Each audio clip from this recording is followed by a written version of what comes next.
Zinedine Zidane. Kariyerini tek bir saniyede milyonların gözü önünde neden ateşe attı? Onu çıldırtan neydi? Bu anlık bir sinir miydi?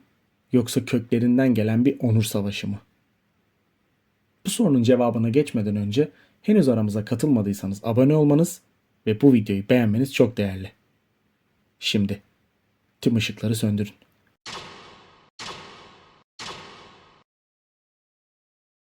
Bir imparatorun kendi eliyle yaktığı tahtına en karanlık geceye dönelim.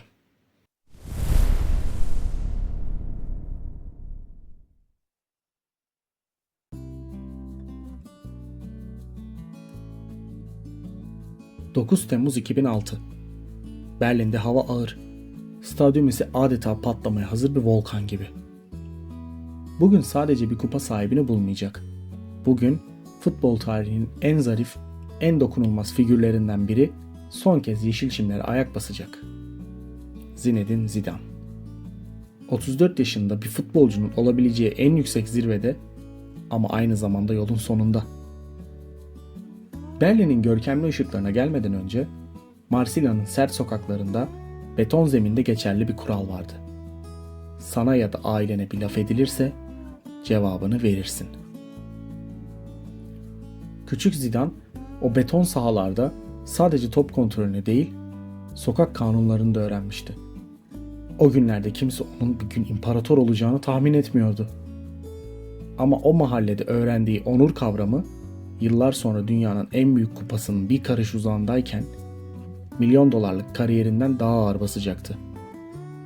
Berlin'deki o son gecesinde Zidane aslında Real Madrid'in ya da Fransa'nın yıldızı değil, yeniden Marsilya sokaklarında büyüyen o öfkeli çocuktu. Maçın ilk düdüğü gelmişti. İtalya ilk hatanı yapmıştı. Ama maçın henüz 7. dakikasında Fransa penaltı kazanıyordu.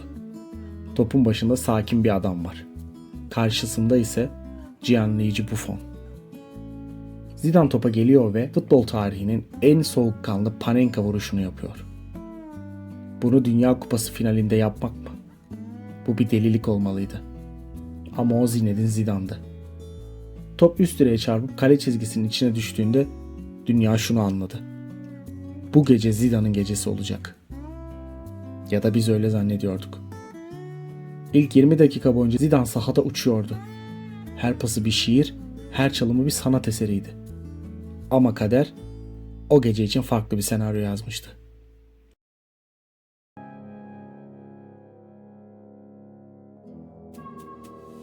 İtalya'nın cevabı gecikmedi. 19. dakikada Marco Materazzi Pirlo'nun ortasına yükselip skoru eşitlediğinde maçın hikayesi de değişmeye başlamıştı. Materazzi futbolun kirli sanatlarını en iyi icra eden adamlardan biriydi. O geceki görevi belliydi. Zidane'ı sahadan silmek ve onun zihnine girmekti. 90 dakika boyunca bir gölge gibi Zidane'ı takip etti. Formasını çekti, topuklarına bastı, kulağına küçük ama zehirli cümleler söyledi. Zidane ise yavaş yavaş fiziksel olarak tükeniyordu. 80. dakikada omuz sakatlandığında yüzündeki acı aslında sadece fiziksel değildi. Omuzlarındaki 60 milyon Fransızın yükü ve kariyerinin son dakikalarının stresi birleşiyordu. Maç ilerledikçe Berlin Olimpiyat Stadı yeşil bir saha olmaktan çıkıp bir gladyatör arenasına dönmüştü. Fransa, Henry'nin henüz ilk dakikalarda yaşadığı ağır çarpışmayla sarsılmıştı. Takımı ayakta tutan tek şey Zidane'ın o büyüleyici pas trafiğiydi. Ancak İtalya'nın savunma hattı o yıl adeta bir çelik duvar gibiydi. Cannavaro hayatının turnuvasını oynuyor, Materazzi ise her hava topunda bir balyoz gibi yükseliyordu. Dakikalar 60'ı gösterdiğinde Fransa en büyük darbeyi aldı. Orta sahanın motoru Patrick Vieira sakatlanarak sahayı terk etti. Artık Zidane, orta sahada devleşen Gattuso ve Pirlo'nun karşısında yapayalnız kalmıştı. 90 dakika bittiğinde tabelada 1-1 yazıyordu. Ama sahadaki görüntü çok daha ağırdı. İtalyanlar fiziksel güçleriyle Fransızları adeta ezmişti. Herkes bir kahraman bekliyordu. Fransızlar için bu isim Zidane'dı. İtalyanlar içinse o kahraman çoktan pusuda bekleyen bir kışkırtıcıya dönüşmüştü. Uzatmalar başladığında Berlin'in nemli havası artık her iki takım içinde bir işkenceye dönüşmüştü. Zidane'ın 103. dakikada vurduğu o müthiş kafa şutunu Buffon mucizevi bir şekilde çıkardığında sanki evren Zidane'a bir mesaj veriyordu. Bu gece o kupayı kaldıramayacaksın.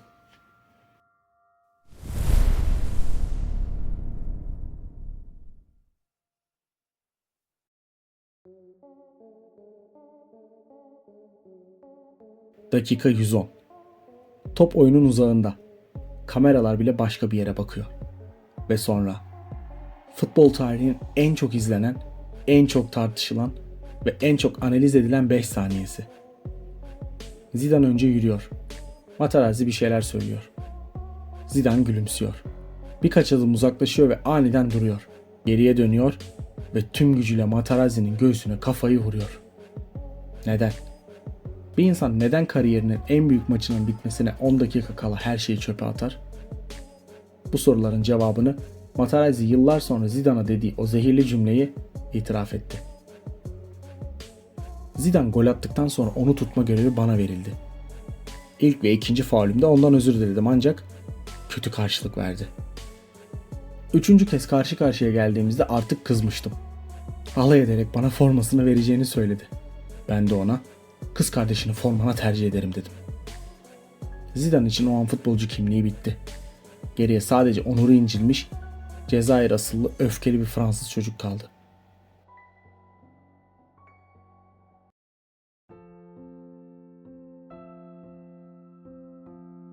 Hakem Elizondo'nun havaya kalkan eli sadece bir cezayı değil, bir devrin sonunu işaret ediyordu. 110 dakikalık o devasa gürültü bir anda yerini sessizliğe bıraktı. Zidane yürümeye başladı, adımları ağır, omuzları ise sanki tüm dünyanın yükünü taşıyormucasına çöküktü. Ve tam o noktada yolunun üzerinde spot ışıklarının altında parlayan o şey duruyordu. Dünya Kupası. 8 yıl önce 2 kez kafasıyla vurup Fransa'ya getirdiği o altın kupa şimdi ona bir yabancı gibi bakıyordu. Zidane kupanın yanından geçti. Göz ucuyla bile bakmadı. Bakamadı. Çünkü o saniye dünyanın en değerli kupası kalbindeki o kırık onurdan daha hafif kalmıştı. O tünelin karanlığına girdiği an yeşil saha yetim kaldı. Fransa sahadaki ruhunu kaybetmişti. Penaltı atışlarında Trezeguet'in vurduğu o üst direk sesi aslında Berlin'deki dramın son noktasıydı. O metalik ses bir ulusun hayallerinin yere çakılışıydı. İtalyanlar sevinçten çıldırırken soyunma odasının o soğuk sessizliğinde tek başına oturan bir adam vardı. Forması kirli, alnı terli ve ruhu paramparça.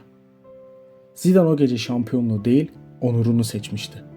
Ve belki de ilk kez tüm dünyadan daha büyüktü.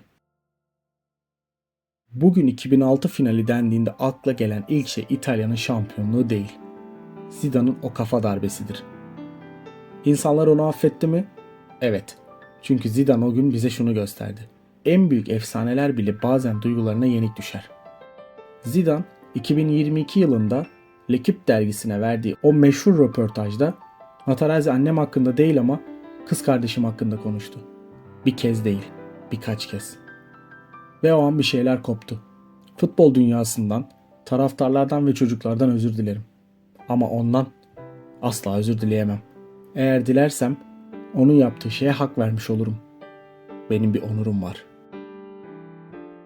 Zidane o gece Berlin'de sadece bir kupa kaybetmedi. Aslında bize efsanelerin de etten kemikten olduğunu hatırlattı. Ama biz onu Materazzi'ye attığı kafayla değil, Leverkusen'e attığı o golle hatırlayacağız.